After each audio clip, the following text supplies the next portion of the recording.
Traffic ಸಮಸ್ಯೆ ಬಗೆಹರಿಸುವಂತೆ ಕನ್ನಡಪರ ಸಂಘಟನೆಗಳಿಂದ ಶ್ರೀನಿವಾಸಪುರ ತಾಲೂಕು ದಂಡಾಧಿಕಾರಿಗಳಿಗೆ ಮನವಿ ಪತ್ರವನ್ನು ಸಲ್ಲಿಸಲಾಯಿತು.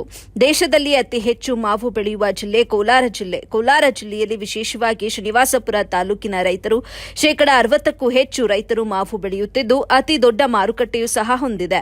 ದೇಶ ವಿದೇಶಗಳಿಗೆ ಇಲ್ಲಿಂದಲೇ ಮಾವು ರಫ್ತು ಮಾಡುವಂತಹ ಕಾರಣದಿಂದಾಗಿ ಪ್ರಪಂಚ ಮಾವಿನ ಹಣ್ಣಿನ ನಗರವೆಂದೇ ಪ್ರಖ್ಯಾತಿಯಾಗಿದೆ.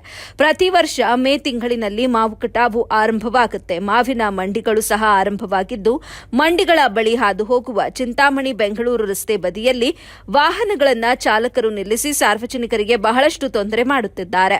ಮಾವಿನ ಮಂಡಿಗಳಿಗೆ ಇತರೆ ರಾಜ್ಯಗಳಿಂದ ಮಾವಿನ ವಹಿವಾಟಿಗಾಗಿ ವಿವಿಧ ರೀತಿಯ ವಾಹನಗಳು ಆಗಮಿಸಿ ರಸ್ತೆ ಬದಿಯಲ್ಲಿ ಮನಸ್ಸೋ ಇಚ್ಛೆ ನಿಲ್ಲಿಸುವ ಕಾರಣ ಅನೇಕ ಬಾರಿ ಬಹಳಷ್ಟು ಅಪಘಾತಗಳು ಕೂಡ ಸಂಭವಿಸಿ ಪ್ರಾಣಹಾನಿಯಾಗಿದ್ದು, ಈ ಬಾರಿ ಈ ರೀತಿಯ ಯಾವುದೇ ಅಪಘಾತಗಳು ಸಂಭವಿಸದಂತೆ ಹಾಗೂ ಸಾರ್ವಜನಿಕರಿಗೆ ಸಂಚಾರದ ದಟ್ಟಣೆ ಸಮಸ್ಯೆಯಿಂದ ತೊಂದರೆಯಾಗದಂತೆ ಮುಂಜಾಗ್ರತಾ ಕ್ರಮವಾಗಿ ಅಕ್ಕಪಕ್ಕ ರಸ್ತೆಗಳಲ್ಲಿ ಯಾವುದೇ ರೀತಿಯ ವಾಹನಗಳನ್ನು ನಿಲ್ಲಿಸದಂತೆ ಪೊಲೀಸ್ ಸಿಬ್ಬಂದಿಯನ್ನ ನಿಯೋಜಿಸಬೇಕು ಅಂತ ಕನ್ನಡಪರ ಸಂಘಟನೆಗಳ ಒಕ್ಕೂಟದಿಂದ ಶ್ರೀನಿವಾಸಪುರ ತಾಲೂಕು ದಂಡಾಧಿಕಾರಿಗಳಿಗೆ ಮನವಿ ಪತ್ರ ನೀಡಲಾಯಿತು.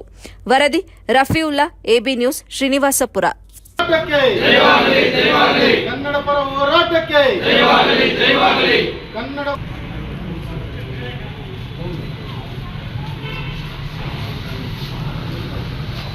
ಕನ್ನಡಪರ ಹೋರಾಟ ಅಲ್ಲಿ ಏನು ಮಾಡಬೇಕು? ತಾವು ಒಂದೊಂದು ದಿವಸ ಒಂದೊಂದು ಕಡೆ ಪಾರ್ಕಿಂಗ್ ವ್ಯವಸ್ಥೆ ಮಾಡಿಕೊಡ್ಬೇಕು. ಎಲ್ಲ ಕಡೆ ಇದೆ, ನಮ್ಮೂರು ಯಾಕೆ ನಿರ್ಲಕ್ಷ್ಯ ಮಾಡೋದು? ಎಲ್ಲ ಕಡೆ ಇದ್ದಂಗೆ ನಮ್ಮೂರಲ್ಲಿ ಮಾಡಬೇಕಲ್ಲ. ಸಾರ್ವಜನಿಕರಿಗೆ ಸುಗಮವಾಗಿ ಸಂಚಾರ ಮಾಡೋಕ್ಕೆ ಅನುವು ಮಾಡಿಕೊಡ್ಬೇಕಲ್ಲ. ತಾವು ನೋಡಿ, ಅದ್ರ ಬಗ್ಗೆ ಸ್ವಲ್ಪ ಗಮನ ಹರಿಸಿ. ವಿಚಾರ ಏನು ಮಾವಿನ ವಹಿವಾಟು ನಡೆಯೋದು 2 ತಿಂಗಳು 3 ತಿಂಗಳು ನಡೆಯುತ್ತೆ. ಆದರೆ ಏನಾಗುತ್ತೆ ಇಂಥ ಸಂದರ್ಭದಲ್ಲಿ ಏನಾಗುತ್ತೆ, ನಮ್ಮ ತಾಲೂಕು ಅವಲಂಬಿತವಾಗಿರೋದೇ ಈ ಮಾವಿನಕಾಯಿ ಬೆಳೆ ಮೇಲೆ.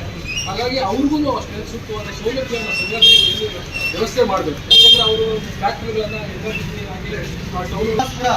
ತಾಲೂಕಿನಲ್ಲಿ ಮಾವು ವಹಿವಾಟು ಏನಿದೆ ನಡ್ಕೊ ಬರ್ತಾ ಇದೆ, ಸೃಷ್ಟಿ ಆದಾಗಿಂದ ನಡ್ಕೊ ಬರ್ತಾ ಇದೆ.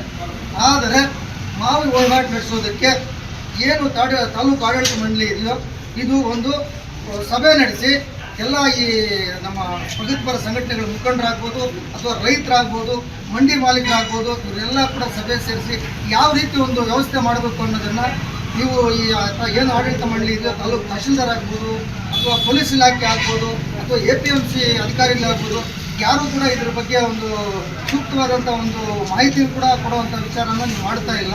ಅದರಿಂದ ಏನು ಚಿಂತಾಮಣಿ ಮತ್ತು ಶ್ರೀನಿವಾಸಪುರ ಮುಖ್ಯ ರಸ್ತೆ ಎಡ ಮತ್ತು ಬಲಭಾಗದಲ್ಲಿ ವಾಹನಗಳು ಏನು ರೈಲ್ವೆ ಟ್ರ್ಯಾಕ್ ಇದೆಯೋ ಆ ರೈಲ್ವೆ ಟ್ರ್ಯಾಕಿಂದ ಹಿಡಿದು ಕಾಲುವೆ ಶಾಲು ಹಾಕ್ಕೊಂಡಿದ್ದೀರಾ ಮತ್ತು ಹಿಂದಕ್ಕೆ